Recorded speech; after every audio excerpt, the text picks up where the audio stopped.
Welcome back to another episode of the MikeyTMMA podcast. Coming to you live from the YouTube channel. It's Friday, October the 13th, and you know what that is? It's my favorite day of the year, baby. Friday the 13th, Mikey T, Michael Jordan Thompson, whatever you want to call me. My lucky number's 13, so hey.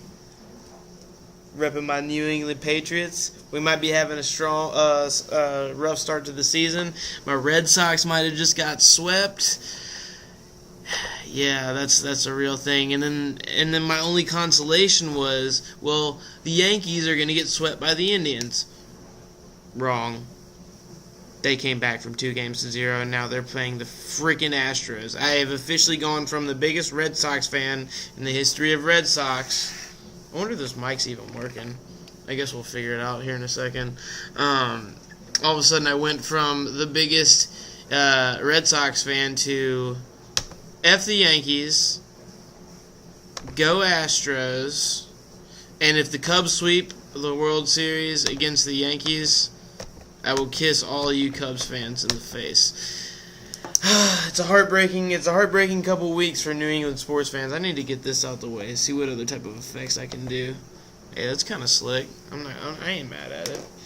But like I said, man, it is currently 8:05 on 10/13. There's a lot to talk about. I'm sorry, I'm kind of late. I've been really busy with my day job. Shout out Whole Foods. If any of you guys are listening out there, let's see what other type of stuff I can play with here. It's not really snowing here in Memphis yet, but it's been a little chilly. It's going from 90 to 60, back up to 90 to low 70s. Like, we're having a hard time out here in Memphis. I'm about to be sick as a dog, and I know my whole team at work is as well. Let's see what I can do here.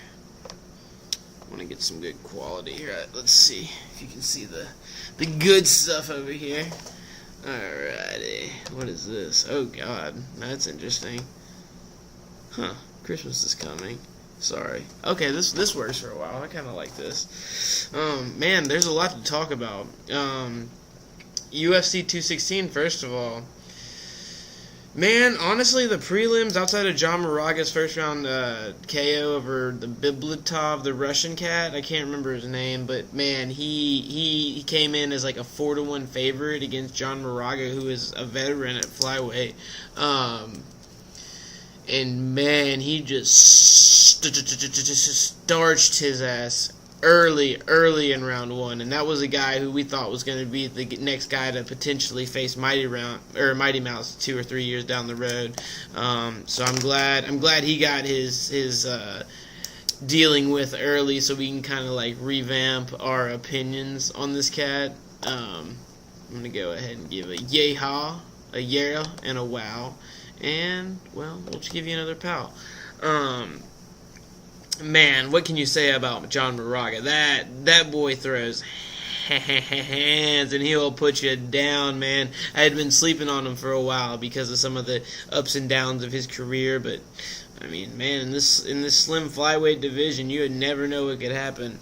I'm just trying to think of the next couple fights, and if any of you guys saw the Per Gonzalez versus whoever the heck she fought, literally the worst female MMA fight I have ever seen, possibly the worst fight in the UFC history. Like, that was so bad. Pearl all of a sudden like decided she wasn't a striker anymore, and that she wanted to mic issues.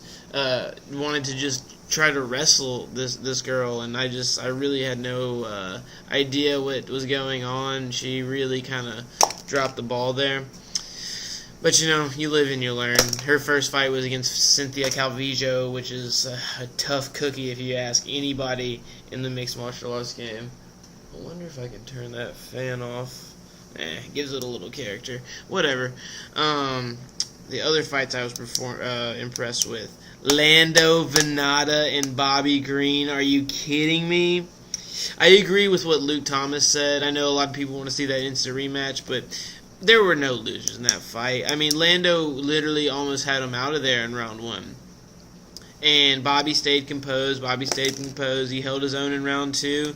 And, man, I really thought in the last 5 seconds of the fight the ref was going to come in and stop the fight because Bobby landed a disgusting combo on Venata that literally had it look like had him looking like he was on wobbly legs. He could barely stand. Like, if Bobby Green had the chance to throw maybe just even one more punch, he really could have put the lights out on Venata. And Venata is an interesting character because, well, is this recording? Yeah, it is. Okay.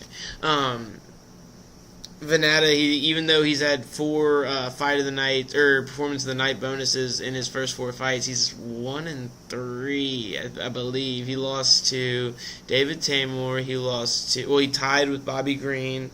Lost to Lando Venata even after a really tough fight, and his only win was against John Makdessi, which was a spectacular wheel kick, actually possibly KO of the year for 2016. I believe it was the UFC 206 card with Pettis and Anthony. Anthony Pettis and Max Holloway. I might be wrong about that. But man, yeah, he got dealt with by David Tamor at UFC 209. That was hard to watch. But I mean, Bobby Green earned a lot of respect. His fight with Poirier, where he came out trying to just overwhelm him and talk a lot of trash. I did see Bobby start talking trash a little bit towards the end of the fight, but you know, it's the fight game. It is what it is. It's a great fight. I would really like to see those two guys kind of like maybe go a different route as far as the rest of the next couple matchups go, because I would like to see these two guys who had a great fight go on to fight other guys, and then maybe after a 2 or 3 fight winning streak between them, then we can have a rematch where it could be a possible either number 1 contender fight or a fight to get you into that number 1 contender fight. I think that's really the way to go. Another fight I wanted to mention was the Cody Stamann-Tom Duquesnoy fight, which is, if you guys don't know, Tom Duquesnoy is comment below and let me know if I'm wrong, but is he French? Where is he from? I can't seem to remember, but he's a high level striker, and Cody Stamann is no joke. I mean, incredible, absolutely incredible double leg takedown. Just the driving type that I really learned from a good friend of mine, Jaleel Willis. That type of wrestling, and I mean, he was even standing in there after that first round where he was getting beat up. He was actually once Duquesnoy got tired, he was able to really impose his will on him, and ended up with a pretty clear decision for me. I believe the first fight on the main card was Beneil Dariush versus Evan Dunham. Even though Dariush almost had him taken out of there in the first round, I mean, it's really kind of tough. It's kind of tough with these new scoring criterias when it's like in Vegas. I believe the controversy was Vegas technically wasn't using the new rules, but they were for some reason being used that night. I'm not. Correct me. Leave me a comment if I'm wrong. I know something funky was going on with that that I heard from either Luke Thomas or Helwani or one of the mainstream guys. But yeah, I really did enjoy that fight.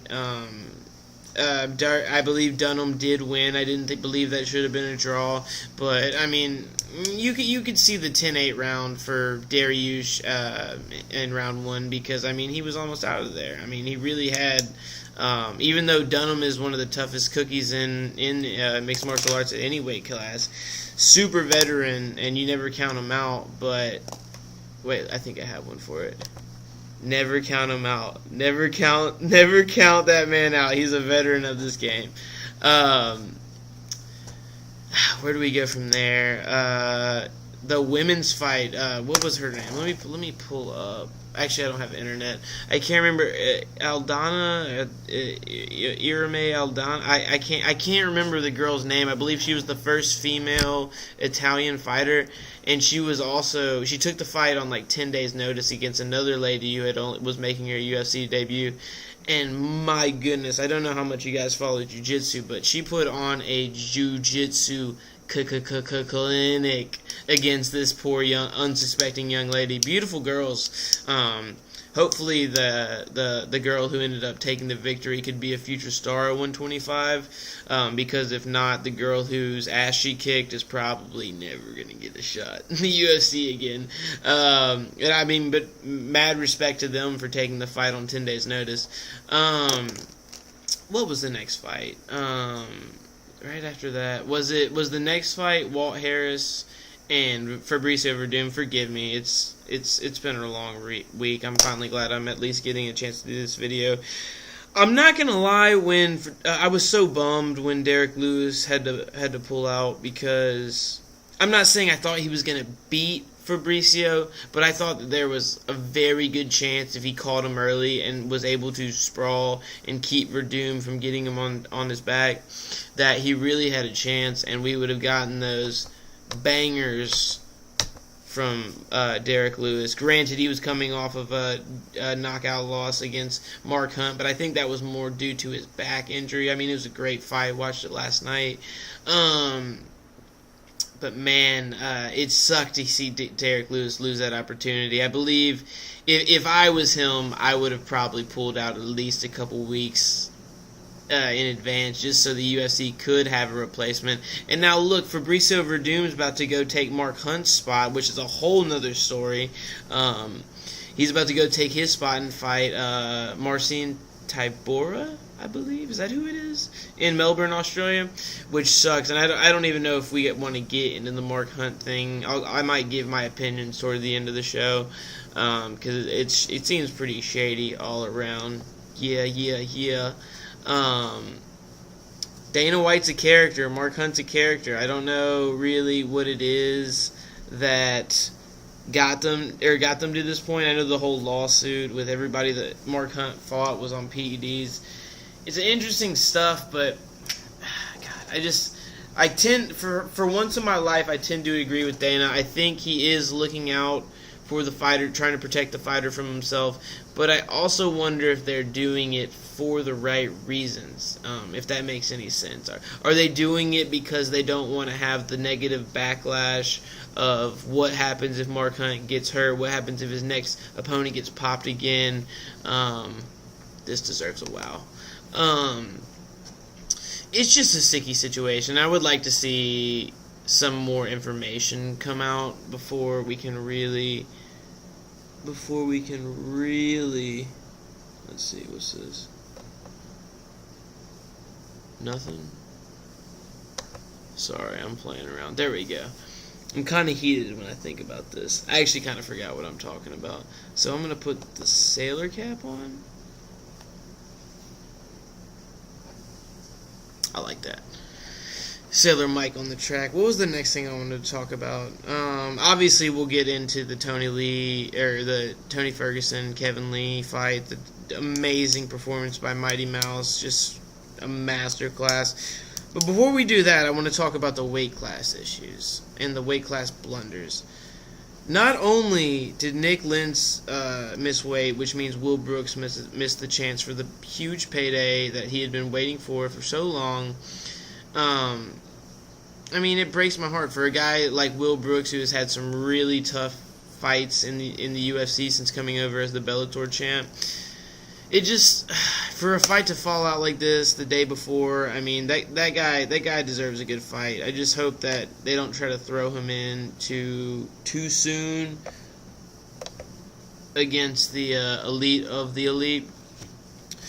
But what really bothered me was the Kevin Lee thing. Not only did he almost kill himself making that weight after talking about tiramisu and this, that, and the other, and man, you really, if you think that you're this magical guy, this up-and-coming guy, I have to get the flames over my head because I'm kind of upset about this whole weight-cutting thing.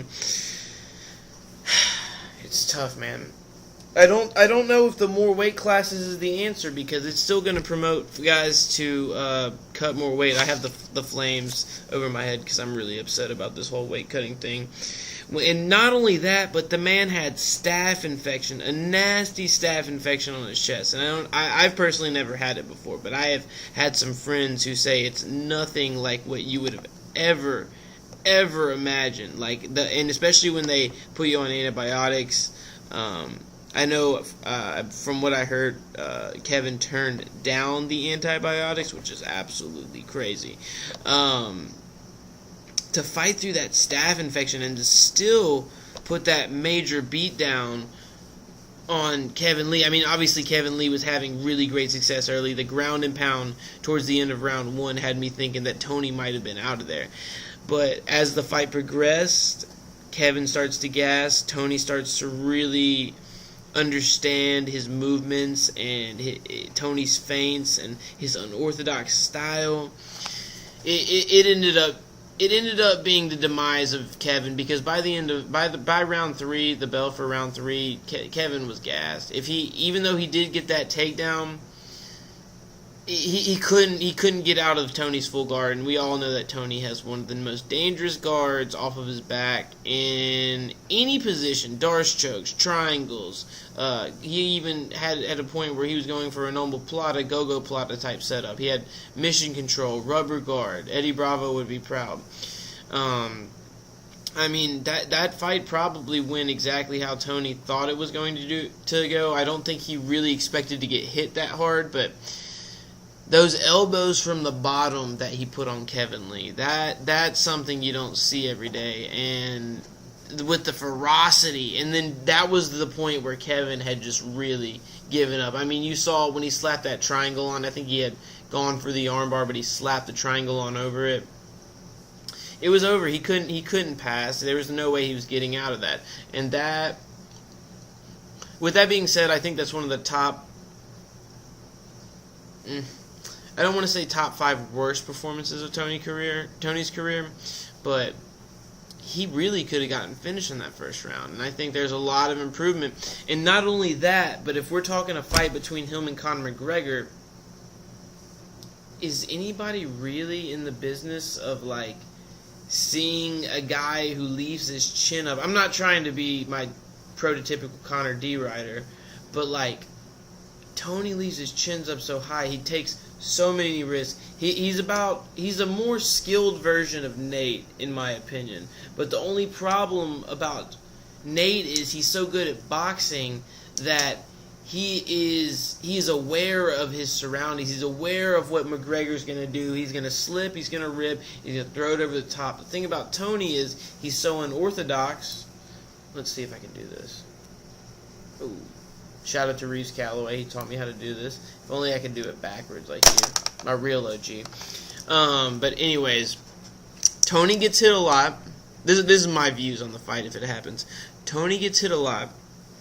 If he makes it out of the second round, it's going to be a completely different ball game. It's going to look a lot like the Conor-Nate 2 fight when it comes to cardio. I don't know if I think Conor's got really underrated jiu-jitsu and wrestling, and I'm not sure that Tony's wrestling is good enough to get McGregor down.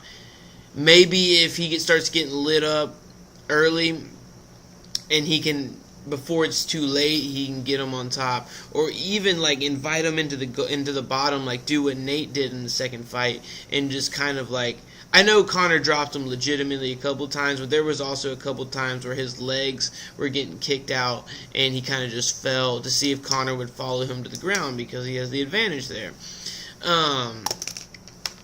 With that being said, I think the game plan for Tony is similar in so many ways, but also so much more dangerous. I mean, I look at Tony as a much more dangerous version of Nate. Yeah, Nate can maybe take a shot better than Tony, but I mean, who's ever finished Tony from strikes? Nobody. Nobody's ever finished him in his entire career, UFC or no UFC career.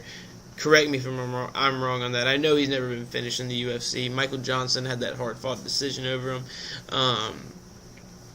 But I mean, with a guy with a 70% finishing rate 70% finishing rate in his 10 fight win streak at lightweight, how can you not give that man Conor? That Nate fight will always be there. I think if you're a real hardcore fan, you want to see Tony. If you're just like the Skip Baylesses or the Max Kellermans or the Stephen A. Smiths or the ESPN or the Colin Cowherds of the world, you want to see Nate. I mean, that's what's going to bring in the most money. That's going to bring in what the casual fans want. And, I mean, look, I don't blame him. Look, this is my favorite fight of all time. Like, seriously. What Conor was able to do in that 4th round against Nate, single-handedly, one of the greatest performances I have ever seen. Ooh, this is getting kind of funky. Let's see, while I change topics, see if I can find something cool. Well, that's just not cool at all. We'll go with this for a second until I can find something. Still got a couple more things I wanted to get to. It's not Christmas yet. We'll get there eventually. Okay, this works. Alright. Couple fights that got announced recently. I wonder how much time we've got. I'll try to do 30 minutes. I know, shout out to Evan Ross, shout out to all the guys that have been leaving me comments, leaving me feedback. Don't forget to hit that like and subscribe button. Turn on notifications. I would really appreciate it, especially if you're into MMA. If you're just here to support me, I appreciate that as well. But hit that like, hit that subscribe.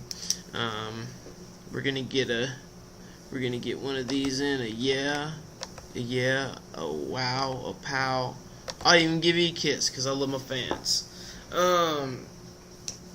But in the meantime, they've been announcing some big fights. Obviously, at 217, it's going to be Wonderboy and Masvidal, which is just such an amazing fight if you're a real fight fan. I know yesterday they announced RDA versus Lawler, I believe is the main event at UFC Winnipeg, if I'm not mistaken. Great fight. I see that fight playing out really badly for RDA. And here's my theory about why they're pushing RDA so fast, because he has the history with Conor. So let's say RDA goes out there and smokes Lawler, or at least squeaks by with the decision. Now you got a Tyron Woodley RDA fight. Let's just say in some alternate reality, RDA is able to somehow beat Tyron Woodley. Well, now you know what you have, because Conor will never fight Tyron. I mean, there's just no way. There's limits to this stuff. But if it's RDA, they already have all of that promo that they did for the original UFC 196 before he had to pull out and Nate took his spot. They have all that they could use, and this could be a really, really big thing. Even if Conor does lose to Tony, or lose to Nate, or lose to both of them, or Khabib, or whoever he fights, he could still always do that. He's in that BJ Penn. I was talking to a friend of mine last night, and I said he's 1 or 2 losses away from being in that BJ Penn realm. And you guys can leave a comment if you'd like to rebuttal my argument there, because I would love to hear you guys' opinion on it. Let's see. I can adjust this. Yeah. But the other fight I wanted to talk about, and this might actually be, besides Gaethje and Alvarez, and I mean even RDA Lawler could be potential fight of the year, but Al Iaquinta is back versus Paul the Irish Dragon Felder. And if you're not a real MMA fan, just don't even worry about watching this fight. Leave it to us real MMA fans, because if that doesn't tickle your pickle, I do not know what will, and I apologize sincerely, wholeheartedly. You're gonna miss a great fight. I wanted to actually give a shout out to my boy Dave Madden. He had a incredible tweet this morning. Let me see if I can find it. About the Iaquinta Felder fight. Let me see if I can find it real quick. Alright. My Twitter was popping last night. Yeah, this guy is the man. Let's see. Oh, can we talk about Rico Verhoeven versus Bigfoot Silva? And I understand this fight is in, I think, China or something, but can we not like press criminal charges because Bigfoot Silva, after his was not able to, actually he might be back on some type of Mexican supplements, if you know what I mean, fighting over there in Japan. But how are you going to put Bigfoot Silva, a guy who's been knocked out, I believe 6 out of his last 8 fights or something dumb like that, how are you going to put that guy against the greatest heavyweight kickboxer of all time, perhaps outside of Badr Hari? But I mean, Rico got a win over Badr Hari. Granted, it was by injury, but I mean, he separated his shoulder because of the high kick. How are you going to put the best heavyweight kickboxer in the world, perhaps the best heavyweight kickboxer ever, against Bigfoot Silva off of his testosterone replacement therapy, which I don't know if you guys know, but I wrote a paper for undergrad a couple years ago talking about performance-enhancing drug use in mixed martial arts and how some people advocated it, a lot of older fighters advocated it. But no, Bigfoot literally has, I believe, the gigantism, whatever it is, and his pituitary gland is all messed up, which means his body doesn't produce testosterone like it should.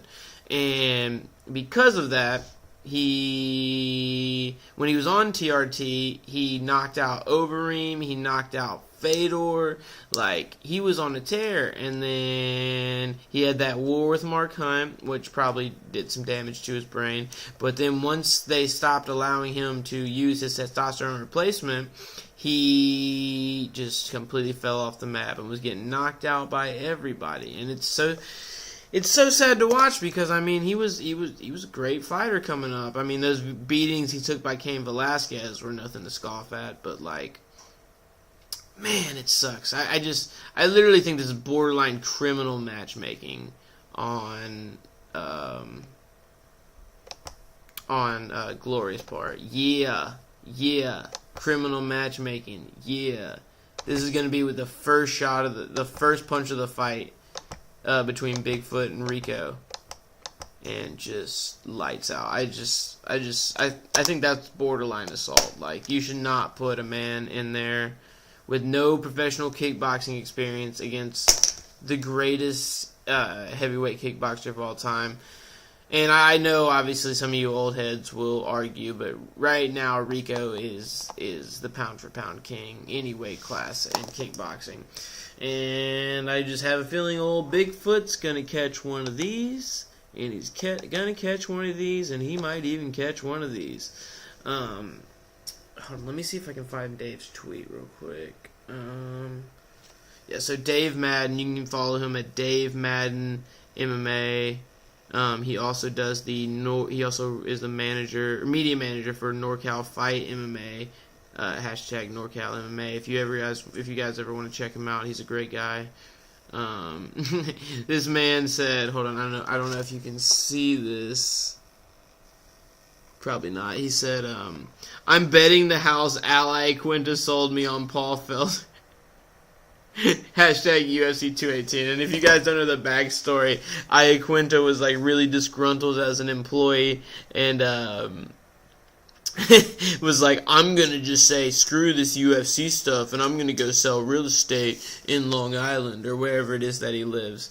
And apparently it didn't go out for him, or didn't go very well for him, because he came back and he starched Diego Sanchez, and it's been in under barely over a minute. And that's an old decrepit Diego Sanchez. So we take that for what it is. It was a tune-up fight. Man, that's really funny. We're about to have to wrap this up here.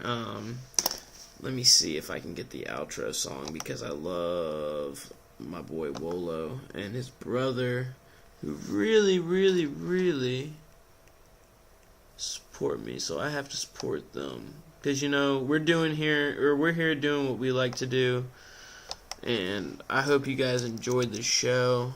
It was kind of spontaneous. I just had to get some content out. Let me see if I can find it.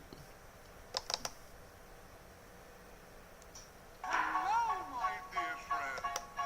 Well, here I am on record at last. Shout out to Jacob Woloshin. Shout out to Nathan Woloshin for putting together the beat. Hope you guys like it.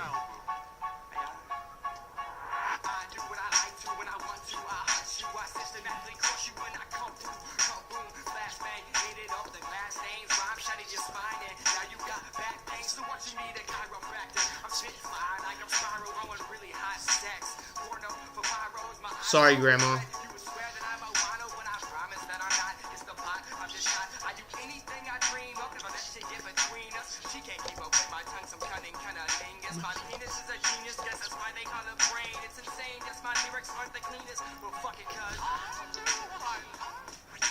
This is MikeyTMMA podcast. We do what we like. Shout out to my boys for giving me the rights to use this song. I do what I like. I do what I like. I do what I like. I do what I want.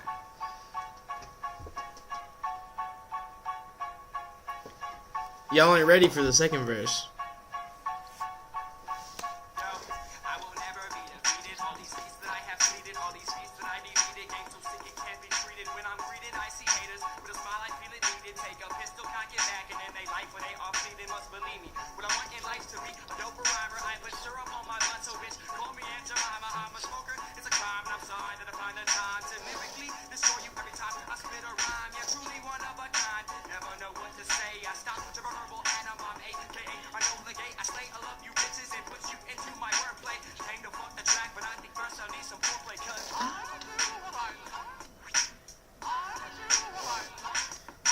Yeah.